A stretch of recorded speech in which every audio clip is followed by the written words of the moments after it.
नमस्कार, मी हनुमंत भोसले. आपण पाहत आहात BBC केज लाईव्ह. महाराष्ट्र विधानसभेची निवडणूक पार पडली.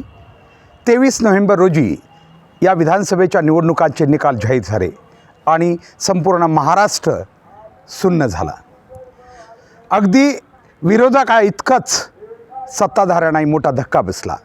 आज जरी सत्ताधारी ओरडून सांगत असले नाही हे आम्हाला अपेक्षित होतं, तरीसुद्धा त्यांनाही मोठा धक्का बसला आहे. कारण 160 ते 65 जागा मिळतील असं सांगणारे सत्ताधारी अचानक 230-35 पर्यंत गेले आणि खरोखर या निकालावर संपूर्ण महाराष्ट्रात चर्चा सुरू झाली. हे शक्य आहे का? अर्थात या ठिकाणी दोन बाजू पुढे आल्या.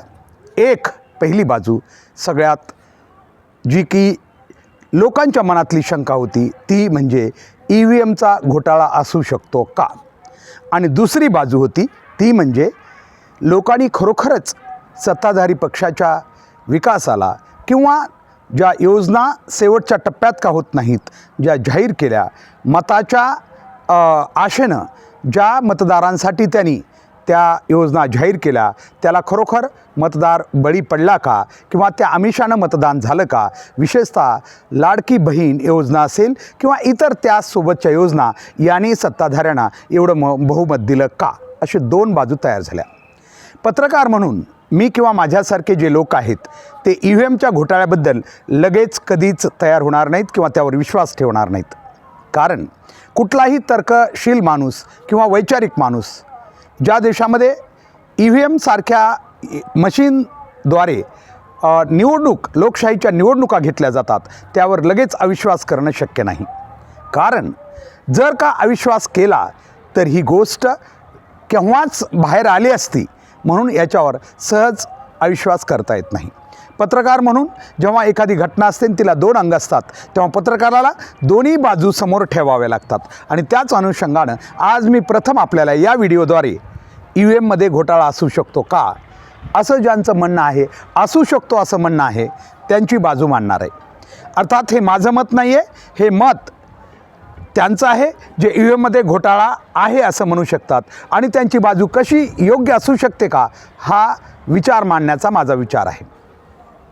तर EVMमध्ये घोटाळा असू शकतो का असं जेव्हा कोणी विचारेल कोणाला, तेव्हा या डिजिटलायझेशनच्या जगामध्ये जग मंगळावर आणि चंद्रावर गेलेलं असताना आपले सॅटेलाईट तिथं पोचून पृथ्वीवरून त्याला कंट्रोल करत असताना किंवा कमांड देत असताना EVM सारख्या याच्यात घोटाळा होऊ शकतो का?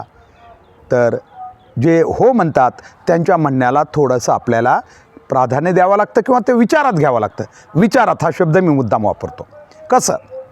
तर पहिली गोष्ट की असं होऊ शकतं का?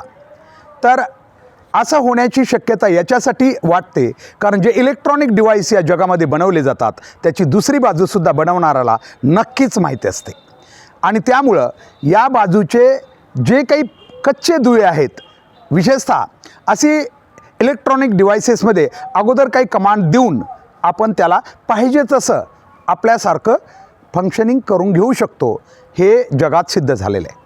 आणि त्यामुळं याच्यामध्ये आता निवडणूक आयोग आपल्याला सांगतो आहे की आमचं इंटरनेट किंवा मशीन ही कुठल्याही इंटरनेटशी कनेक्ट नाही आहे, त्यामुळं तिच्यावर कुणालाही हॅक करता येत नाही किंवा डायरेक्ट कुणालाही कमांड करता येणार नाही. परंतु प्रश्न असा पडतो आम्हाला वैज्ञानिक विचार घेणाऱ्या लोकांना की जर भारताचे सायंटिस्ट अगदी मंगळवार सोडलेला किंवा चंद्रावरचा तर सहज जे उपग्रह असतात त्यांना इथून पृथ्वीहून जर ते कव्हर करू शकते असतील, कमांड देऊन आपल्या मनासारखं वागवायला लावू शकत असतील, कारण पृथ्वीच्या मध्ये तर वातावरण नाही आहे, नेट वगैरेचा काही सवाल नाही आहे, या सगळ्या गोष्टी पाहता इथंही शंका घ्यायला जागा राहते. दुसरी गोष्ट या ठिकाणी इस्रायली तंत्रज्ञान असं सांगतं आहे, नीट समजून घ्या. आता हा मुद्दा EVMमध्ये घोटाळा असू शकतो असं म्हणणाऱ्याची बाजू पक्की करणार आहे. कसं? ठीक आहे, EVMमध्ये घोटाळा होऊ शकतो असं ते का म्हणतात? कारण इस्रायलमध्ये असं दाखवून दिलेलं आहे, त्या टेक्नॉलॉजीमध्ये हे सिद्ध केलेलं आहे की जर तुम्हाला एखाद्या मशीनमध्ये एखाद्या पक्षासाठी चिन्ह म्हणा किंवा पक्षासाठी ॲडव्हान्स काही कमांड देऊन ठराविक पर्सेंटेज वोट त्याला देण्याचं त्याला कमांड जर देऊन ठेवलेलं असेल तर ते होऊ शकतं. उदाहरणार्थ नीट समजून घ्या जरा. समजा एखाद्या मशीनमध्ये कुठल्याही एका पक्षाला, आता इथं भारतीय जनता पार्टीबद्दल शंका घेतली जाते म्हणून भारतीय जनता पार्टीच्या कमळ या चिन्हाला 25% वोट त्या बूथवर होणारच, कमी किंवा जास्त नंतरचं 25% कोटा होईपर्यंत मग ते कोणीही केलेलं मतदान असो, इतर कोणत्याही पक्षाला केलेलं नागरिकांनी मतदान असो, 25% कोटा पूर्ण होईपर्यंत हे आता कमळाला जाईल असं त्यांचं म्हणणं आहे इस्रायली टेक्नॉलॉजीचं. आणि 25% कोटा पूर्ण झाल्यानंतर पुढची मतदानं आता ज्याला त्याला जातील. मग भाजपाचं भाजपाला जाईल, काँग्रेसचं काँग्रेसला जाईल, राष्ट्रवादीचं राष्ट्रवादीला जाईल, शिवसेनेचं किंवा जे जे पक्ष आहेत अपक्ष आहेत त्यांचं त्यांना जाईल. पण तोपर्यंत 25% किंवा जे कमांड दिलेले असेल त्या मशीनला, कुठं गरजेनुसार जर उमेदवाराची कामगिरी चांगली असेल तर तिथं कमी कोटा दिला जाईल. जिथं उमेदवार पडणार आहे किंवा त्याला अजिबात मतदान पडणार नाही असं वाटलं तिथं थोडं 40% कदाचित त्याला कोटा दिला जाईल त्या मशीनला.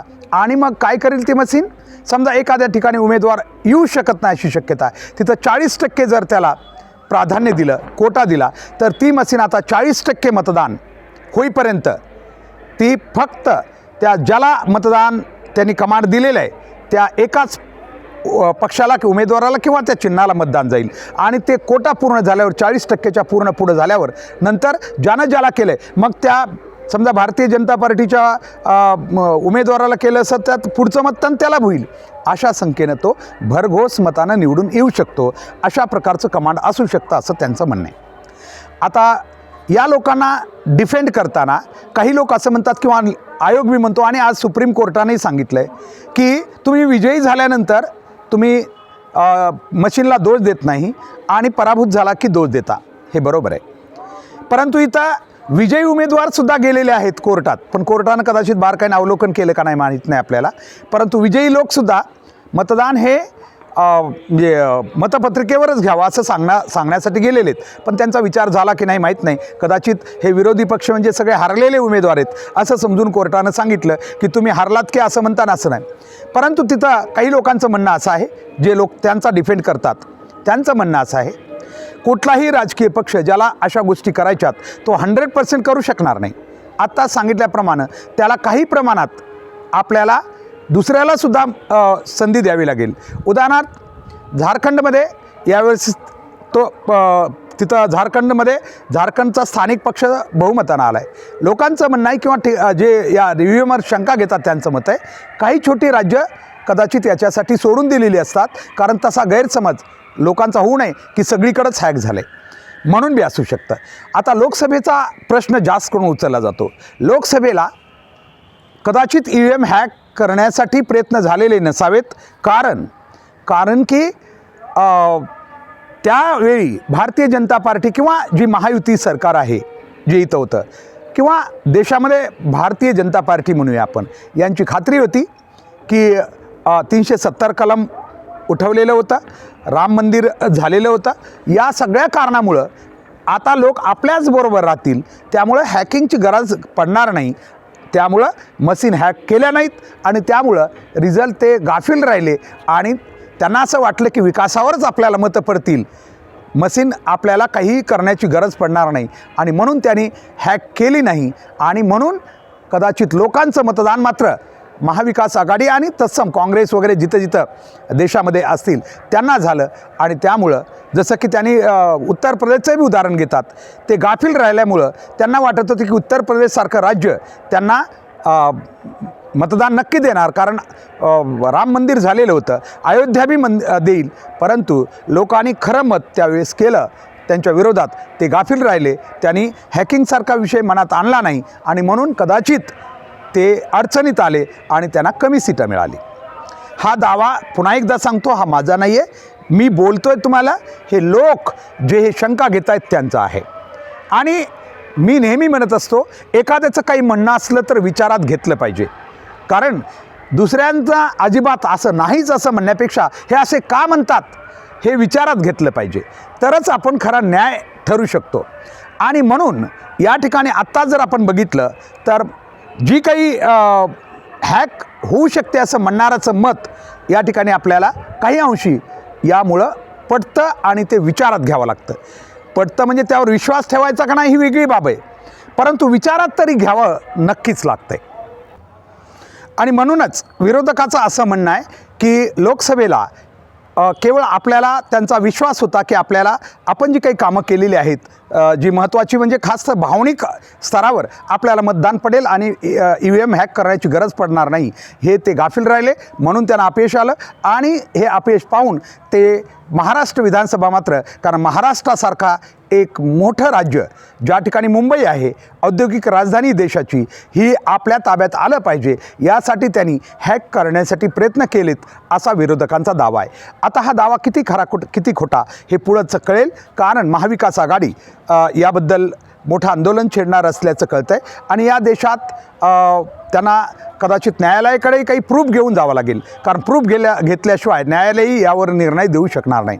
आणि माझंसुद्धा मत आहे, हे छोटे छोटे व्हिडिओज सोशल मीडियावर व्हायरल होतात, आमचा त्याच्यावर विश्वास नाही आहे. मात्र जर हे खरं असेल तर इस्रायली टेक्नॉलॉजी जी काही सांगते तिथला एखादा शास्त्रज्ञ घेऊन कदाचित भारताच्या सुप्रीम कोर्ट आणि निवडणूक आयोगाला जर आम्ही हे सिद्ध करून दाखवलं की हे होऊ शकतं आहे, तर कदाचित की एखाद्या मशीनला ॲडव्हान्स कमांड देऊन, ठराविक टक्केवारीचा ॲडव्हान्स कमांड देऊन आपल्या सगळ्याला कळलं असेल. एवढाच फक्त एक शंकामय भाग आहे जो EVMवर खूप म्हणजे गैरविश्वास करू शकतो, तो म्हणजे त्या मशीनला अगोदरच, इथं यायच्या अगोदरच त्या मशीनमध्ये जर का ठराविक टक्केवारीची कमांड देऊन ठेवलेली असतील, त्या पक्ष किंवा तिथं जे चिन्ह असेल, 3 चिन्ह समजा दिली, कारण युती असल्यामुळं तिन्ही चिन्ह तर एकाच ठिकाणी उभा नव्हती, त्यामुळं त्या तिन्हीपैकी कोणत्याही एका चिन्हाचा तिथं जर समावेश असला तर त्याला तेवढं पर्सेंटेज मत अगोदर कोटा पूर्ण करून नंतरच इतरांना जावीत, अशी काही योजना केली होती का हे बघणं, किंवा हे जर होत असेल तर ते विरोधकांना सिद्ध करून दाखवावं लागेल. हे जर झालं तर कदाचित लोकशाहीवरचा फार मोठा धोका टळू शकेल, जर ते सत्य असेल तर. मात्र जर ते असत्य असेल आणि खरोखर लोकांनी मतदान हे विकासाला दिलं असेल तर ते का दिलं असेल हे बी आपण बघणार आहेत. कारण मशीनचा काहीही संबंध नसताना सत्ताधारी निवडून का आले, त्यांच्या विकासावर कसे आले, याबद्दल बी मी पुढचा व्हिडिओ आपल्यासाठी घेऊन येणार आहे. त्यामध्ये मी सविस्तर EVM शिवाय विरोधक कसे निवडून आले हे सांगण्याचा माझा छोटासा प्रयत्न राहणार आहे. नक्की तो आपल्याला आवडेल अशी मी अपेक्षा करतो. आजच्यासाठी एवढंच. थँक्यू. धन्यवाद.